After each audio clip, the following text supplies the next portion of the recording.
Yo, what's up mga guys? Ang bago nating recipe ngayon ay recycled na ulam, which is Bringhouse lechon. Ito yung mga ingredients natin, napakasimple lang at napakasimple lang din ang setup. Try nyo na to guys para sa mga parties nyo na may natirang lechon. Pwede nyo itong mag-DIY kayo dito sa aking video.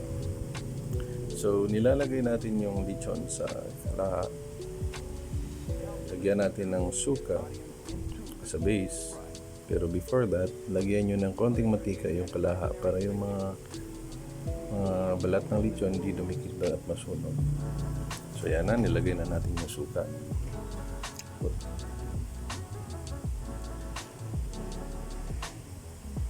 Sunod nito ay lagyan din natin ng soy sauce.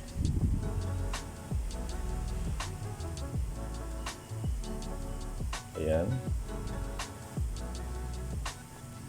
Depende lang yan sa dami ng meat or lechon yan ilalagay. Tapos lagyan natin ng dinurog na garlic. Yung balat niya pwede niya lang din isama para yung balat nagbibigay din ng aroma sa ating recipe.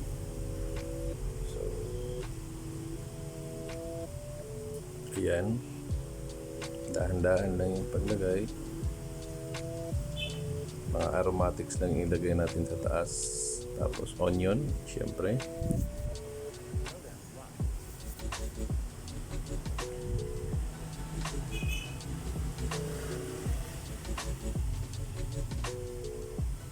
And then laurel. Pwede kayong maglagay ng dalawa, pero sa akin tatlo lang yung nilagay ko. And then buong paminta. Iyain nyo siyang uminit guys para magnibabaw yung epekto ng aroma ng ating mga lamas. At tapos halu-haluin natin para hindi dumikit yung mga balat. Ayan. Nagsimula na kumulo ang ating sauce. Lagyan din natin siya ng Sprite instead of sugar.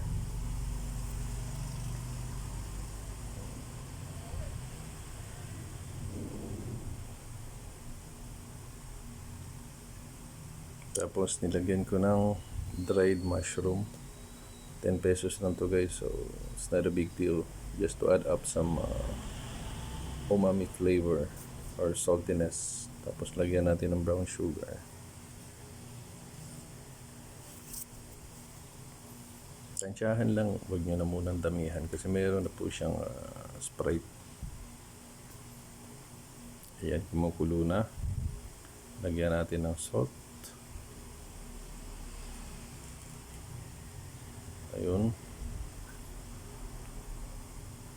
Konting halo-halo lang. Just to make sure na hindi po didikit yung balat. Kasi pangit na po pag sunog na po yung balat sa ilalim. And then low heat lang siya or medium para hindi mabigla. Ayan, maganda na. Pwede na yung kainin sa ito. Ito na, hinanda na natin yung finished product. Ito na po yung lechon paksiw Bisaya version. Like and subscribe po. Bye.